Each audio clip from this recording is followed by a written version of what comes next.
Hello students, agri hub JT institute के digital platform पर आपका हार्दिक स्वागत करता हूं। उम्मीद कर रहा हूं कि आप सभी स्वस्थ हैं, मस्त हैं। कैसे हो आप सभी? जी सर, बहुत अच्छी बात है। हाँ, अच्छे हों सभी।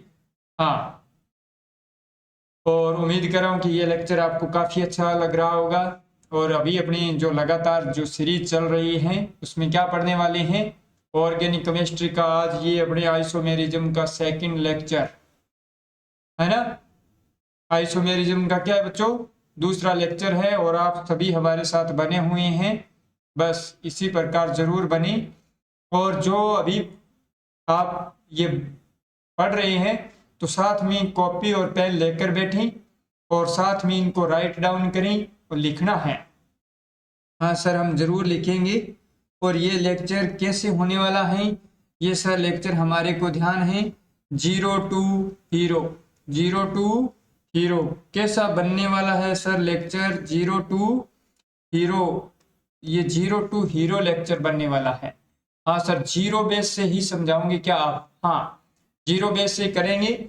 और ये आइसोमेरिज्म का सेकंड लेक्चर है सर, समायोता। और मानकर चलें कि किसी स्टूडेंट को मान लो समायोता का ध्यान नहीं है तो यहाँ पर आइसो, आइसो का अर्थ क्या होता है? समान यानी इक्वल, है ना।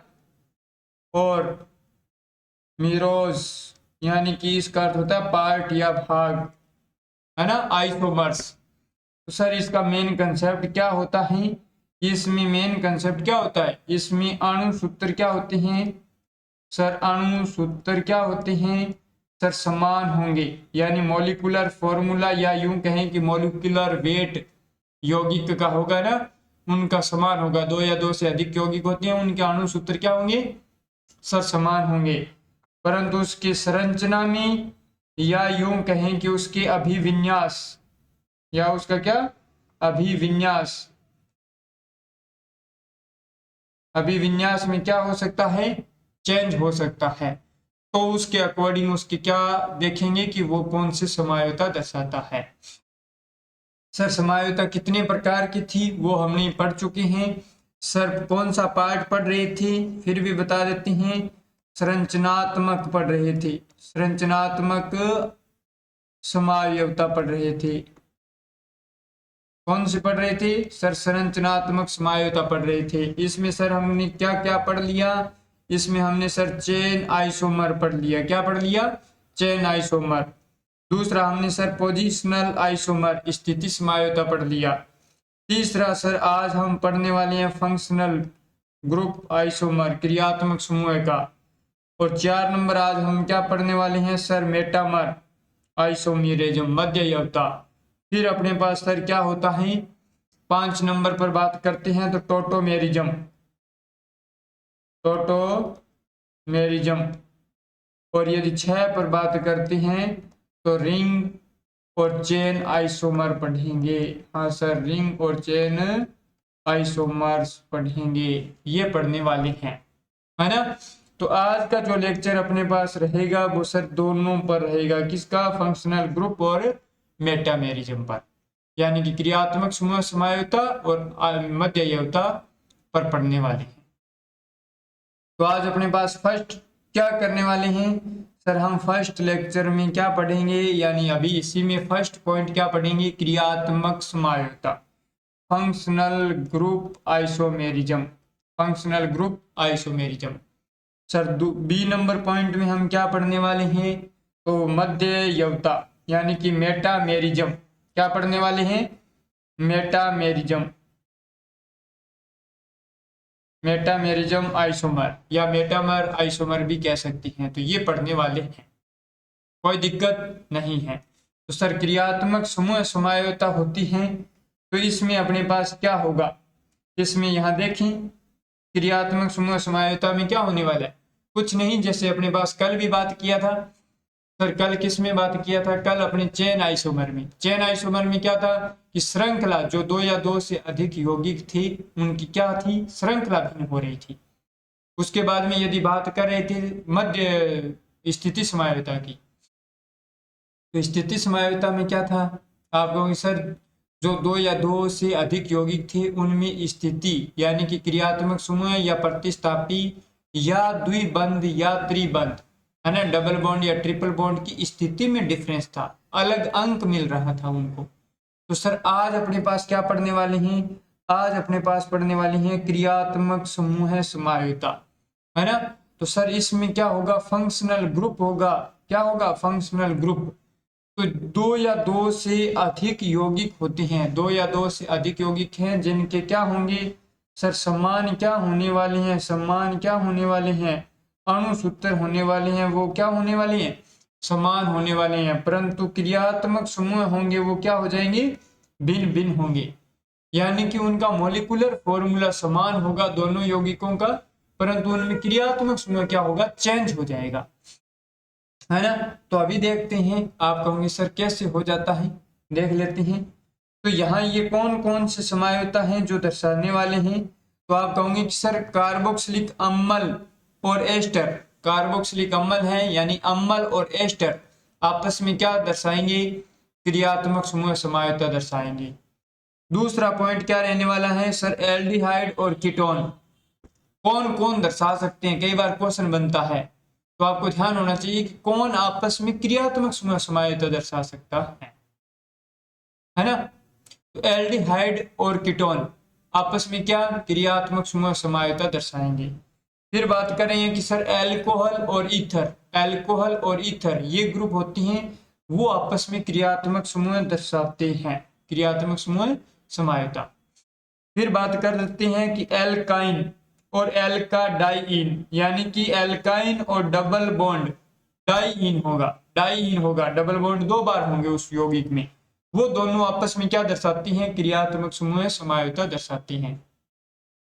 फिर बात आती है सर साइनाइड और आइसोसाइनाइड आपस में क्या दर्शाती हैं, क्रियात्मक समूह फंक्शनल आइसोमर दर्शाते हैं। फिर अपने पास रहता है 1 डिग्री 2 डिग्री और 3 डिग्री एमीन या एमाइड की बात करते हैं। तो यहाँ पर अपने पास ये क्या दर्शाती हैं, ये सभी दर्शाने वाले यौगिक हैं वो कौन से हैं, फंक्शनल ग्रुप आइसोमर यानी कि क्रियात्मक समूह समायुक्ता दर्शाती हैं। पहला पॉइंट तो ये याद रखना है कि कई बार क्वेश्चन दिया जाता है कि निम्नलिखित में से कौन क्रियात्मक समूह दर्शाते हैं आपस में, तो ये पॉइंट आपको याद होने चाहिए, उससे आसान हो जाएगा कि यदि ये ग्रुप मिलती हैं आपस में तो क्रियात्मक समूह समायुक्ता दर्शा सकते हैं। अब इनके वन बाय वन अपने क्या करने वाले हैं, एग्जाम्पल करने वाले हैं, आपको पूरा डिटेल से समझ में आ जाएगा। अब आप कहोगे सर अम्ल और एस्टर हम आपस में कैसे दर्शाते हैं, अम्ल और एस्टर आपस में कैसे दर्शाते हैं, इस बात को ध्यान करेंगे, है ना। तो यहाँ यदि बात करते हैं तो पहले बात क्वेश्चन को देखो कि सर अम्ल का फॉर्मूला क्या होता है, sir R C double bond O O H, ये किसका ग्रुप है, अम्ल का है। सर ये किसका है, एस्टर का, R C double bond O और ओ आर हो गया, यहां तक हो गया। और इनका क्या होना चाहिए सर, अणु सूत्र समान होना चाहिए, अणु सूत्र समान होना चाहिए। यदि अणु सूत्र समान है और यदि क्रियात्मक समूह डिफरेंट हो जाएगा तो वो आपस में क्या हो जाएंगे सर, अम्ल व एस्टर आपस में क्रियात्मक समूह समायोगी हो जाएंगे। तो अभी अपने पास एग्जाम्पल देखते हैं। हाँ सर एग्जाम्पल देखो, एक नंबर मान लो एग्जाम्पल मैंने लिया, तो यहाँ क्या लिया सर CH3 CH2 और ऐसे क्या ले लिया सर COOH ले लिया, है ना। और यहाँ लिख दिया वह, यहाँ पर भी अपने पास 3 कार्बन का कोई काम में लेते हैं, तो यहाँ क्या लिखा sir CH3 C double bond O O CH3। यदि इनमें अपने पास बात करते हैं, हाँ सर देखते हैं, तो इसमें कार्बन कितनी है सर C3, इसमें कितने कार्बन, 3 कार्बन, हाइड्रोजन कितने 3 2 5 और 1 6, C3H6O, ये इसका क्या बन गया फॉर्मूला सर, O2 बनता है, हाँ O2 बना दिया। इसमें भी तो देखें तो कितने कार्बन है, आप कहो सर 3 कार्बन है, कितने कार्बन है 3 कार्बन है ना। इस वाले में कितने कार्बन है 3 कार्बन है। तो यहाँ पर हाइड्रोजन की संख्या देखेंगे तो भी आप कहो सर 6 और ऑक्सीजन की संख्या देखेंगे तो भी 2, तो आप क्या कहने वाले हो सर, इनका मॉलिक्यूलर फॉर्मूला क्या है, समान है। इनका क्या है, अणु सूत्र समान है। अणु सूत्र क्या हो गया सर, समान हो गया। दोनों का क्या हो गया, समान हो गया, है ना। परंतु इनमें क्या हो गया, क्रियात्मक समूह क्या हो गया, भिन्न हो गया। और यदि इनका नामकरण हिंदी में दिया जाए एग्जामिनर आईयूपीएससी के हिसाब से, तो इसका नाम क्या हो जाता है, प्रोप, सब में single bond N, one oic acid. तो प्रोपेनोइक, वन प्रोपेनोइक एसिड। यहां पर अपने पास क्या होता है, एल्किल एल्केनोएट, तो यानी कि मिथाइल एथेनोएट। इसका नाम क्या हो जाता है, मेथिल एथेनोएट, एथेनोएट। तो ये आपस में क्या दर्शाते हैं, वन प्रोपेनोइक एसिड व मेथिल एथेनोएट, ये आपस में क्या दर्शाते हैं। तो ये आपको ध्यान रखना होगा कि सर क्रियात्मक समूह समायोता दर्शाते हैं। कौन सी, क्रियात्मक समूह, फंक्शनल ग्रुप आइसोमर दर्शाती हैं। यहां तक कैसे क्लियर हुआ क्या, इसी प्रकार आपको एग्जाम्पल दिए जाते हैं, है ना। तो ध्यान रखना होगा। चलो बात करते हैं नेक्स्ट। नेक्स्ट आप कहूँ सर एल्डिहाइड और कीटोन। हाँ, एल्डिहाइड और कीटोन। सर एल्डिहाइड का फॉर्मूला क्या होता है, ये लो, R C double bond O और एच, ये एल्डिहाइड का फॉर्मूला हो गया। यहाँ सर कीटोन का R C double bond O और ये आर कीटोन का हो गया। तो सर इनका क्या होना चाहिए, इनका सर क्या होना चाहिए, इनका क्रियात्मक समूह अणु सूत्र समान होना चाहिए। क्या होना चाहिए, अणु सूत्र समान होना चाहिए। और ये क्रियात्मक समूह है, क्या है सर, क्रियात्मक समूह दोनों अलग अलग हैं। तो यदि ये कंडीशन होती है तो कौन सी समायोता होगी सर, फंक्शनल ग्रुप आइसोमर दर्शाएंगे। चलो सर एग्जाम्पल लिखो आप। तो एग्जाम्पल लिखते हैं, तो यहाँ क्या लिखा, यहाँ देखो एग्जाम्पल लिया CH3 CH2, यहाँ पर अपने पास क्या लिया, C डबल बॉन्ड OH, ये लिखा, हाँ सर लिख दिया। यहाँ अपने पास देखते हैं तो CH3 C double bond O और CH3। यहाँ सर मॉलिक्यूलर फॉर्मूला हुआ तो देखते हैं, तो इसमें कितने कार्बन सर, 3 कार्बन। हाइड्रोजन कितने, 3 2 5 और 1 6। यहाँ देखो 3 2 5 और 1 6 हाइड्रोजन। हाँ सर, ये लो 6 हाइड्रोजन और 1 ऑक्सीजन। ये इसका क्या हो गया, मॉलिक्यूलर फॉर्मूला हो गया C3H6O। अब यदि बात करते हैं सर इसका, इसमें भी अपने पास C3H6O, तो ये इसका भी क्या हो गया, मॉलिक्यूलर फॉर्मूला। अब आप कहोगे सर दोनों का अणु सूत्र तो क्या है सर, समान है। दोनों के अणु सूत्र क्या हैं, समान है। परंतु यहाँ पर क्रियात्मक समूह क्या है, आप कहोगे सर क्रियात्मक समूह क्या है, डिफरेंट हैं, भिन्न भिन्न हैं। तो ये आपस में क्या दर्शाते हैं सर, क्रियात्मक समूह है समायोता दर्शाती हैं। सर इसका क्या नाम है, इसका सर प्रोपेनेल है। इसका नाम क्या है, क्योंकि नंबरिंग यहाँ से चालू हो जाएगा 1 2 3, तो नाम क्या लिखें सर, प्रोप, सब में सिंगल बॉन्ड एन और 1 पर क्या लग गया सर, एल लग गया, तो प्रोपेन 1 L हो गया। यहाँ सर इसका क्या, इसका सर 1 2 3, तो 3 कार्बन को क्या कहते हैं सर, प्रोप, सब में सिंगल बॉन्ड एन और 2 पर क्या लग गया सर, ओन लग गया, ओन लग गया। तो 2 प्रोपेन 2 ओन हो गया, प्रोपेन 2 ओन हो गया। तो प्रोपेन 2 ओन को सर साधारण नाम इसको क्या कहते हैं सर, इसको एसीटोन भी कहते हैं। क्या कहते हैं, एसीटोन भी कहते हैं। एसीटोन व 1 प्रोपेनेल, इसको हिंदी में लिखें तो इसको क्या लिख सकते हैं, 1 प्रोपेनेल, 1 प्रोपेनेल। तो ये आपस में क्या दर्शाते हैं, ये क्या दर्शाते हैं, तो आप कहोगे सर एल्डिहाइड व कीटोन आपस में क्रियात्मक समूह समायोता दर्शाते हैं। यहां तक समझ में आया तो बच्चों आप हमारे सम्मान में जरूर लाइक लिखें, ओके, है ना, ओके, हाँ हम सब लिखें, दिल लिखें, ओके। कोई दिक्कत नहीं, यहां तक क्लियर है? पक्का? पक्का? ओके। चलो अब आप बात करोगे सर 3 नंबर पॉइंट, है ना? तो यहां पर बात करते हैं कि सर एल्कोहल व ईथर भी आपस में क्या दर्शाते हैं? क्रियात्मक समूह समायोजकता दर्शाते हैं। फॉर्मूला सर क्या होता है? एल्कोहल का लो सर ROH होता है। वहीं देखें तो सर ईथर का क्या होता है? ROR होता है। तो सर इसमें भी क्या होने चाहिए? क्रियात्मक समूह तो दोनों के भिन्न हैं। समान क्या होना चाहिए सर? अणु सूत्र क्या हूं?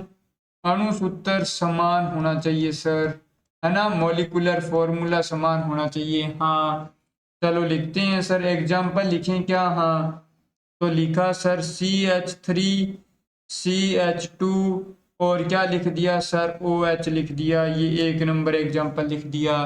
तो सर यहाँ पर भी लिखें क्या? हाँ यहाँ CH3O और CH3 लिख दिया। तो क्या बना? हाँ सर बना, ये देखो। तो इसमें भी अपने पास क्रियात्मक समूह समायोजकता में क्या है? यहाँ देखो C2 है, हाँ सर। H6 है, हाँ सर। और एक ऑक्सीजन है, हाँ ये लो C2H6O। यहाँ पर भी तो देखें तो कार्बन की संख्या कितनी सर? 2। तो C2 है, H6 है और ये लो O। तो यहाँ पर भी अपने पास क्या हो गया सर? यहाँ पर भी तो क्रियात्मक समूह क्या हो गया? यहाँ पर भी क्रियात्मक समूह क्या हो गया? समान हो गया। अणु सूत्र क्या है? अणु सूत्र क्या है? आप कहो सर अणु सूत्र समान है। क्रियात्मक समूह क्या है? तो क्रियात्मक समूह आप क्या कहने वाले हो? आप कहने वाले हो सर क्रियात्मक समूह क्या है? डिफरेंट है। तो आपस में क्या है सर? क्रियात्मक समूह समायोजकता दर्शाते हैं। कौन कौन? एल्कोहल व ईथर, है ना? तो आप इसी प्रकार एग्जाम्पल कर सकते हैं, कोई दिक्कत नहीं है। हाँ सर इसका नाम क्या है? इसका नाम की बात करते हैं तो लो इसके नाम की। तो इसको 2 कार्बन को कहते हैं सर एथ, सब में सिंगल बॉन्ड एन और क्या लग जाता है? ओल। तो इसको कहते हैं एथेनॉल।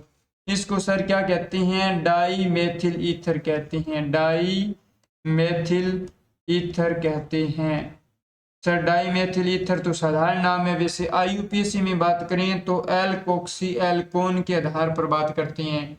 तो यहाँ पर क्या हो गया? Methoxy, methoxy methane. इसका नाम क्या हो जाता है? Methoxy methane. Sorry, methoxy methane इसका क्या है? साधारण नाम है। यहां तक आपको समझ में आया क्या? यदि यहां तक आपको समझ में आया तो आप हमारे सम्मान में जरूर लाइक लिखें। ओके बढ़े आगे। हाँ बस ऐसे करते रहें, कोई दिक्कत नहीं आने वाली है। सर एल्काइन और एल्काडाइन। तो सर एल्काइन क्या होते हैं? सर यहाँ देखो एल्काइन का फॉर्मूला यानी कि जिसमें ट्रिपल बॉन्ड वो क्या हो जाएगा? एल्काइन ग्रुप हो जाएगा।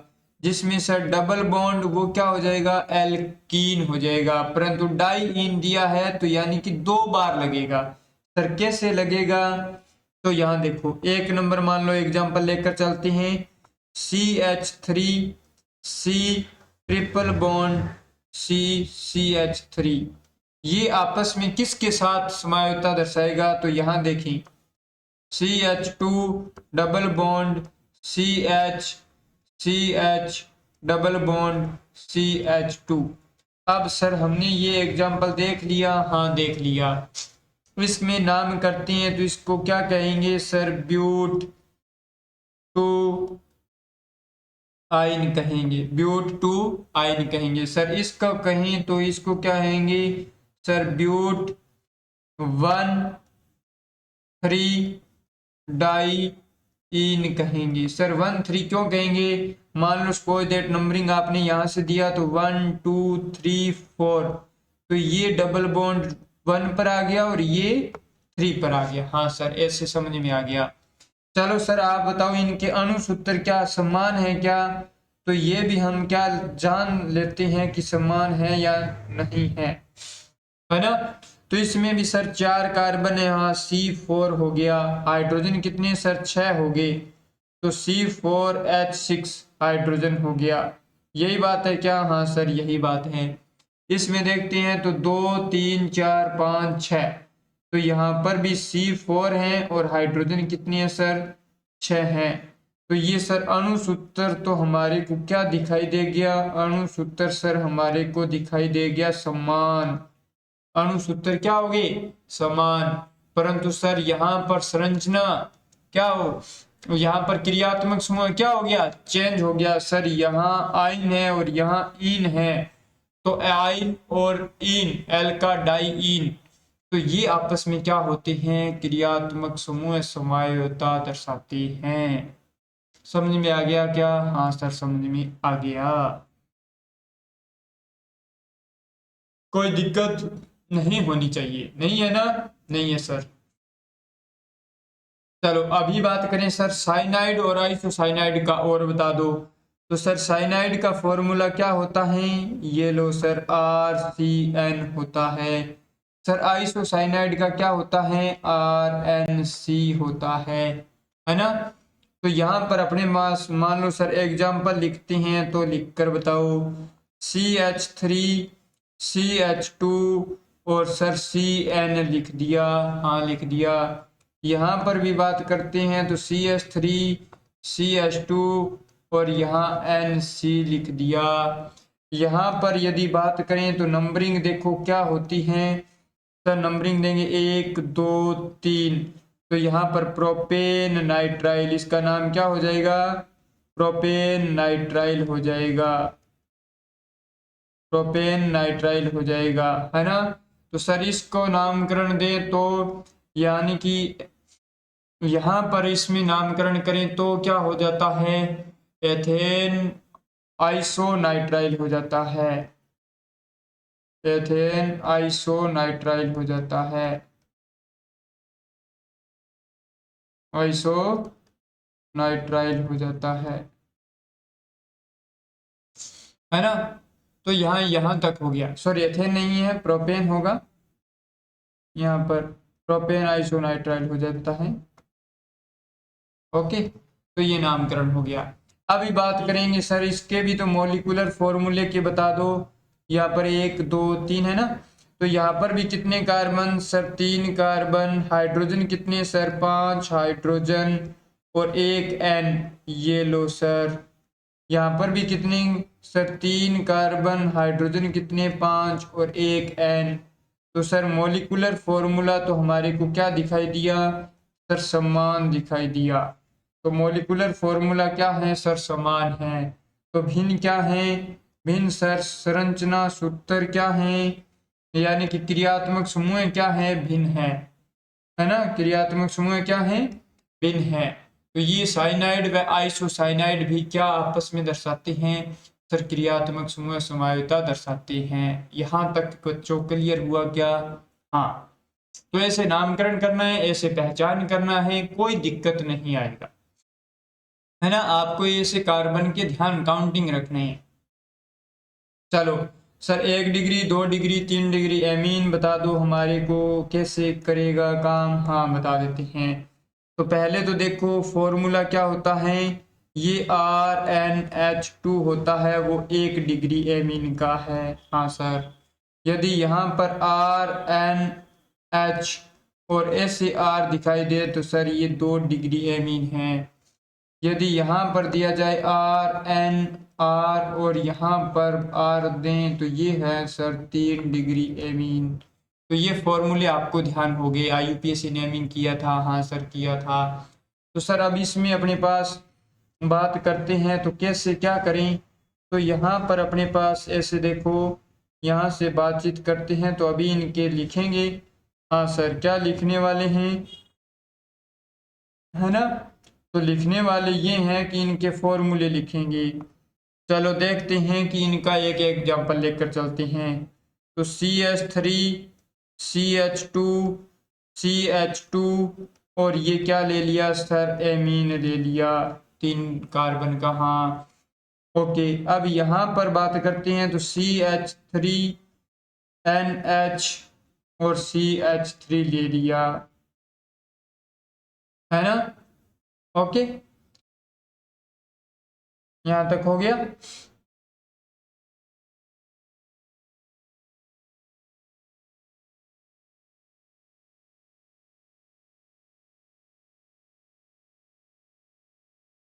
यहाँ पर अपने पास CH3, यहाँ पर अपने पास N, यहाँ CH3, यहाँ CH3, और यहाँ अपने पास थोड़ा सा, यहाँ देखो, यहाँ अपने पास क्या होगा, हाँ एक मिनट, यहाँ CH3 हो जाएगा, CH2 हो जाएगा, और यहाँ ये हो जाएगा।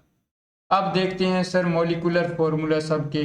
तो यहाँ पर कितने कार्बन सर, 3 कार्बन, हाइड्रोजन 3 2 5 तो 7, 7 और 2 9 हाइड्रोजन और 1 नाइट्रोजन, ये लो C3H9N। यहाँ पर भी 3 कार्बन है, हाँ सर 3 कार्बन है, 3 2 5 3 8, और हाइड्रोजन कितनी है सर 9 और 1 नाइट्रोजन, ये लो। यहाँ पर भी 3 कार्बन है, हाँ सर, हाइड्रोजन कितनी है सर 9, और N कितना है सर 1। तो ये अपने पास सर मॉलिक्यूलर फॉर्मूले क्या हो गए सर, समान हो गए। और इसी प्रकार अपने पास क्या हो जाती हैं कि 1 डिग्री 2 डिग्री और 3 डिग्री आपस में क्या हो जाती हैं, एमीन क्रियात्मक समूह समायोजकता दर्शाते हैं। यहाँ पर अपने पास प्रोपेन एमीन, इसका नाम हो जाएगा, इसका नाम क्या हो जाएगा सर, प्रोपेन एमीन हो जाएगा, है ना। यहाँ पर एथिल मेथिल एमीन हो जाएगा, यहाँ पर एथिल मेथिल एमीन लिख सकते हैं। ओके सर, यहाँ पर अपने पास क्या NN डाई मेथिल होता है, तो यहाँ पर यहाँ CH3 है ना, ये लो CH3 है बच्चों, हाँ। तो यहाँ पर NN di methyl methane amine भी लिख सकते हैं, IUPAC में बात करें तो NN di methyl methane amine. तो ये इस प्रकार अपने पास क्या हो जाते हैं, नामकरण हो जाते हैं। ओके, यहाँ तक क्लियर। चलो अभी दोबारा रिवाइज करवा देते हैं, थोड़ा सा सुपरफास्ट जल्दी में। हाँ सर जरूर।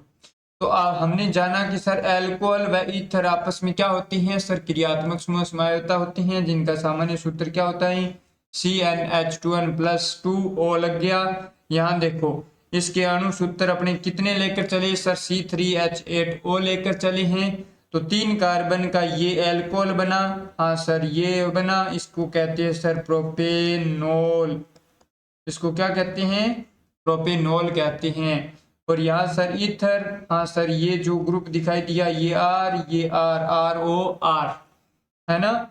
तो यहाँ पर ये अपने पास R था, तो ये OH था एल्कोहल, और ये R है, O है, और R है ईथर है।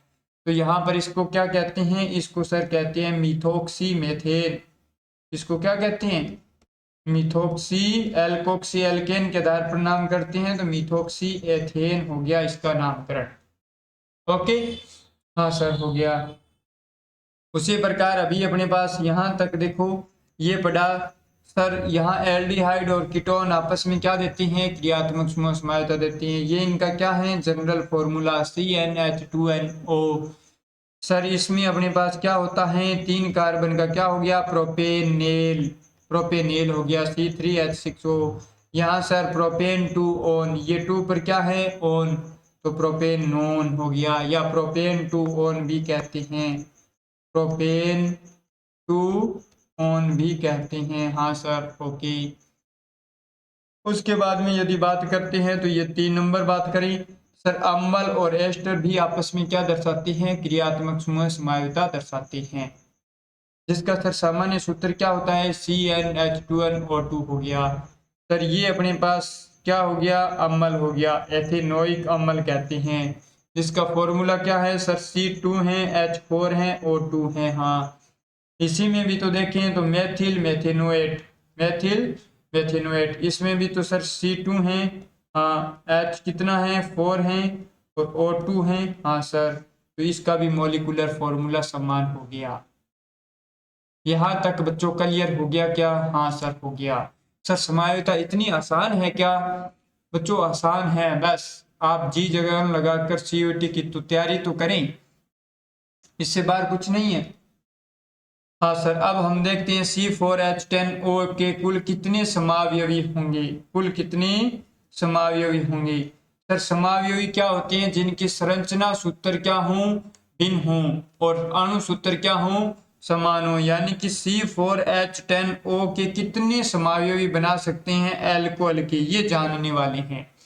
तो पहली बात, तो पहला 1 नंबर ये बनाकर देखें sir, CH3 CH2 CH2 CH2 और OH बना दिया। क्या ये सही है? क्या 3 2 6 7 और 3 10? हाँ सर, एक तो ये बना दिया। दूसरा बनाएं क्या? हाँ सर, बनाकर देखो CH3 CH CH2 OH और ये लो CH3। तो 3 3 6 2 8 9 और 10। हाँ सर, ये भी बन गया। तीसरा बनाएं क्या? CH3 C CH3 CH3 और ये लो OH। तो सर 3 कार्बन हो गए, 4 कार्बन हो गए, 10 हाइड्रोजन 1 ऑक्सीजन। हाँ सर, ये भी बन गया, है ना। अब बनाएं? हाँ सर, अब बनाकर देखो। तो CH3 CH2 CHOH और ये CH3 देखते हैं। तो यहाँ पर 3 2 5 6 3 9 और 1 10। हाँ सर, ये हो गया। तो यहाँ पर सर इनके नामकरण क्या होते हैं? तो इनको कहते हैं sir N butanol, N butanol कहते हैं, है ना। एन ब्यूटेनॉल कहेंगे सर। इसको इसको कहते हैं iso butyl alcohol, iso butyl alcohol कहते हैं, एल्कोहल कहते हैं, आइसोब्यूटिल एल्कोहल कहते हैं। हाँ ठीक है सर। तो सर इसको क्या कहेंगे, है ना, आइसोब्यूटिल। तो यहाँ पर इसको क्या कहते हैं? इसको टर्सरी ब्यूटिल कहते हैं। 3 डिग्री है ना, ये एल्कोहल कितने डिग्री है? 3 डिग्री। इसको टर्सरी ब्यूटाइल एल्कोहल कहते हैं, एल्कोहल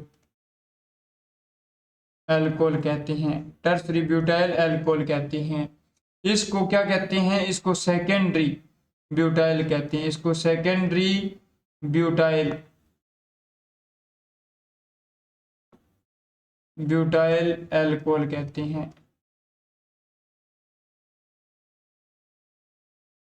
क्यों कहते हैं? क्योंकि ये एल्कोहल जिस कार्बन से जुड़ा है वह कार्बन अन्य 2 कार्बन से जुड़ा हुआ है।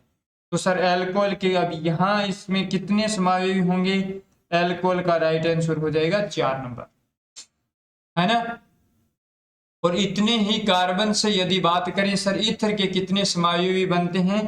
तो ईथर के बच्चों बनते हैं 3। ये ध्यान रखना, ईथर के कितने बनते हैं? 3 बनते हैं, है ना। तो ये ध्यान रखना। चलो, तो अभी आपको यहाँ डायरेक्ट इंपॉर्टेंट आपको याद करवा देते हैं। कई बार डायरेक्ट याद करना हो तो C3H8O के 2 समावयवी बनते हैं एल्कोहल के और 1 समावयवी बनेगा ईथर का। यदि यहाँ पर C4H10O दिया जाता है और उससे पूछा जाता है तो आपको ध्यान रखना है 4 एल्कोहल के समावयवी बनेंगे और 3 ईथर के बनेंगे, जो अभी सर हमने बनाए हैं। तो यही दिया जाए C5H10H12O के, तो यहाँ पर 8 एल्कोहल के समावयवी बन जाएंगे और 6 ईथर के बन जाएंगे। ये ध्यान रखना है, 2 4 8, है ना, या 1 3 6 हो जाएगा। ओके, अब नेक्स्ट पॉइंट अपने पास लेकर पढ़ने हैं कि सभी एल्कोहल ईथर के साथ फंक्शनल ग्रुप आइसोमेरिज्म दर्शाते हैं। जितने भी एल्कोहल है वो ईथर के साथ हमेशा क्या होंगे? फंक्शनल ग्रुप आइसोमर दर्शाएंगे। हाँ सर ठीक है। चलो अभी बात करें नेक्स्ट बात करें तो देखो, सभी मध्ययवता यानी मेटामर्स होते हैं ना, जितने भी मेटामर्स होते हैं वो स्थिति समायोता होते हैं। यानी कि वो ऑलरेडी स्थिति समायोता तो दर्शाएंगे, परंतु IUPAC की प्राथमिकता नियम के अनुसार वे मध्ययवी ही होंगे। यानी कि IUPAC की प्रायोरिटी के अकॉर्डिंग यदि आपको कोई एग्जाम्पल करना है तो प्रायोरिटी किसको देना है? प्रायोरिटी मध्ययवता को देना है, फिर स्थिति समायोता को दिया जाएगा, है ना। तो यहाँ पर देखो, पूरी जो अपनी 6 कार्बन जो मेटामेरिज्म दिया है तो उनमें सबसे पहले रिंग चेन आइसोमर को प्रायोरिटी जाती है, फिर टोटोमेरिज्म को जाती है, जलायोता को, फिर अपने पास फंक्शनल ग्रुप को जाती हैं और बात करते हैं कि स्थिति और मेटामेरिज्म में, तो मेटामेरिज्म को प्रायोरिटी दी जाती है, फिर चेन को, और फिर अपने पास पोजिशनल आइसोमर को प्रायोरिटी दी जाती है। तो ये बहुत इंपॉर्टेंट पॉइंट है बच्चों, बहुत बहुत इंपॉर्टेंट पॉइंट है, क्योंकि कई बार बच्चे सोचते हैं कि सर स्थिति समायोता भी तो दे रखी है इस एग्जाम्पल में, हम मध्ययवता करें कि स्थिति करें। तो जब स्थिति और मध्ययवता का केस आता है तो प्रायोरिटी किसको जाता है? IUPAC के अकॉर्डिंग मध्ययवता को जाता है। सर कैसे जाता है अभी बता देते हैं। तो मध्ययवता, तो पहली बात तो देखो कि मेटामेरिज्म दर्शाएगा कौन? जिनके बीच में क्रियात्मक समूह होता है, यानी कि अपने पास यूं कहें कि RC double bond O C double bond O R, यदि ये ग्रुप दे रखा है तो ये एनहाइड्राइड है। तो ध्यान रखना, एनहाइड्राइड अम्ल होते हैं ना, वो भी मध्ययवता दर्शाती हैं। एक नंबर सर ठीक है। 2 नंबर आपको बताएं ROR, ईथर भी हमेशा क्या दर्शाती हैं? मध्ययवता दर्शाती हैं। 3 नंबर आपको ध्यान रखना होगा कि सर कीटोन होते हैं, वो भी क्या दर्शाते हैं? मध्ययवता दर्शाते हैं। 4 नंबर यदि बात करें तो आप कहोगे सर 2 डिग्री एमीन है ना, NH, ये 2 डिग्री हो गया। और यदि आपके पास 2 डिग्री एमीन, 2 डिग्री एमीन, ये भी क्या दर्शाती हैं? मध्ययवता दर्शाती हैं। तो ये जो एग्जाम्पल हैं ये मध्ययवता यानी कि मेटामर्स दर्शाते हैं, मेटामर आइसोमेरिज्म दर्शाते हैं। यहां तक क्लियर हुआ क्या? अभी कुछ एग्जाम्पल करके देख लेते हैं। अब देखो यहाँ क्वेश्चन ये दिया कि सर मध्ययवता है, मेटामेरिज्म है, वो है क्या कि 2 या 2 से अधिक यौगिक जिनके अणुसूत्र या अणुभार क्या होंगे सर? समान होंगे, परंतु बहुसंयोजी क्रियात्मक समूह से जुड़े एल्किल समूह क्या हो जाते हैं? भिन्न भिन्न हो, तो वो उनमें क्या होती है? मध्ययवता दर्शाती हैं, मध्ययवता दर्शाते हैं। ओके सर, कैसे बता देते हैं। जैसे बहुसंयोजी क्रियात्मक समूह कौन कौन से हो सकते हैं सर? एनहाइड्राइड हो सकते हैं, एस्टर हो सकता है, एमाइड हो सकते हैं, 2 डिग्री एमीन हो सकते हैं, और कीटोन हो सकते हैं, और सर ईथर हो सकते हैं। ये अपने पास जितने ग्रुप हैं ये मेटामेरिज्म आइसोमर दर्शाते हैं। ये क्या दर्शाते हैं? मेटामेरिज्म आइसोमर दर्शाते हैं। इनमें खास बात क्या होगा, ध्यान क्या रखना होगा कि जो बहुसंयोजी क्रियात्मक समूह में जो एल्किल ग्रुप दिया ये डिफरेंट होना चाहिए, बस ये आपस में दर्शाएंगे। सर कैसे दर्शाएंगे? देखो ईथर में, अभी अपने पास एक एग्जांपल लेकर चलते हैं। ईथर में मध्ययवता, तो यदि दोनों ग्रुप यहाँ R और R दोनों ग्रुप सेम है ना, तो ये नहीं दर्शाने वाले हैं। यहाँ दिया सर, यहाँ पर अपने पास ये अपने पास 2 कार्बन का है सर, ये 1 कार्बन का है। यहाँ सर 1 कार्बन का और ये 2 कार्बन का, तो ये तो दोनों ही सेम है ना, ये तो दोनों ही सेम है। 2 का यहाँ है, 2 का यहाँ है, 1 का यहाँ है, 1 का यहाँ है, तो ये भी तो नहीं दर्शाने वाले हैं, भिन्न होने चाहिए। सर एक साइड में 3 हो, एक साइड में 2 हो, तो कहीं ना कहीं बात चलेगा। सर कैसे देखते हैं, यहाँ देखो, तो यहाँ इसमें R, ये R ग्रुप 3 कार्बन का है और ये R ग्रुप 1 कार्बन का है। ये R ग्रुप कितने कार्बन का है? 3 कार्बन का है। ये R ग्रुप कितना है? 1 कार्बन का है। तो यहाँ आइसोमेरिज्म दर्शाया जाएगा, या आइसो है ना। यहाँ देखो सर 1 कार्बन का है, ये 3 कार्बन का है, तो यहाँ पर भी दर्शाते हैं, ये भी दर्शाया जाएगा। यहाँ सर 2 कार्बन का है और ये 2 कार्बन का है, 2 और 2 सेम है, तो यहाँ नहीं दर्शाया जाएगा, है ना। परंतु ये बात करें डायरेक्ट, यदि इनके कंपेयर में करें तो हाँ कहीं ना कहीं सही रहेगा। ओके, तो यहाँ सर इनके नामकरण करो, नामकरण करते हैं तो ये देखो आपस में कौन कौन दर्शाते हैं। तो यहाँ पर इसका क्या है? मिथोक्सी प्रोपेन, इसका नामकरण क्या हो गया सर? मिथोक्सी, मेथोक्सी इसको कहते हैं प्रोपेन, मिथोक्सी प्रोपेन कहते हैं इसको सर, मिथोक्सी आइसोप्रोपेन कहते हैं, मेथोक्सी आइसोप्रोपेन। प्रोपेन, और यहाँ सर एथोक्सी, इसको क्या कहते हैं, एथोक्सी एथेन। लो sir ethoxy ethane, ethoxy ethane, ये हो गया। तो ईथर में सभी मध्ययवता पाई जाती है। ओके, अब देखो कीटोन में, हाँ सर कीटोन में बात करते हैं। तो कीटोन में मध्ययवता, यहाँ पर सर पेंटेन 2 ऑन, 1 2 3 4 5, तो यहाँ पर 2 पर क्या हो गया, ऑन हो गया। सर यहाँ 1 2 3 4 5, तो यहाँ पर 3 पर क्या हो गया, ऑन हो गया। अब आप कहोगे सर ये तो स्थिति समायोता भी तो दर्शाते हैं, तो आपको बताया था ना कि हाँ सही है, पेंटेन 2 ऑन और 3 ऑन स्थिति भी तो है, परंतु स्थिति से पहले क्या दर्शाएंगे, ऑप्शन में मिले मेटामेरिज्म, तो प्रायोरिटी किसको है, मेटामेरिज्म को है। ओके चलो, तो उम्मीद कर रहा हूं कि ये आज का लेक्चर आपको काफी अच्छा लगा होगा, और इस प्रकार आज अपनी यहाँ तक कहाँ तक कंप्लीट कर दिया। सर आइसोमेरिज्म पढ़ रहे थे, और उसमें पहले अपने पास फंक्शनल ग्रुप आइसोमेरिज्म पढ़ा, क्रियात्मक समूह समायोता, और उसके बाद में मेटामेरिज्म आइसोसमायोता पढ़ा, है ना। और इसके बाद में अपने पास कहीं ना कहीं टोटोमेरिज्म और रिंग और चेन आइसोमेरिज्म पढ़ने वाले हैं, तो वो नेक्स्ट लेक्चर में पढ़ेंगे। और आज के लिए आपके सामने मोटिवेशनल यही है कि मत हारना तुम कभी कोशिश करने से, मत हारना तुम कभी कोशिश करने से, बड़े से बड़ा पर्वत भी हिल जाएगा, सब्र रख कर मेहनत करता जा, सब्र रख कर मेहनत करता जा, एक दिन इसका फल भी मिल जाएगा।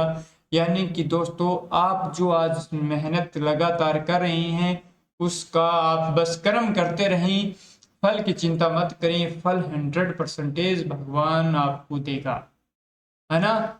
कर्म जैसे करेंगे उसका फल मिलना निश्चित है, उसमें कोई डाउट नहीं है ना। तो बस अच्छे कर्म करें, एक अच्छे इंसान बने, और भारत का क्या करें, विकास करें। Thank you students.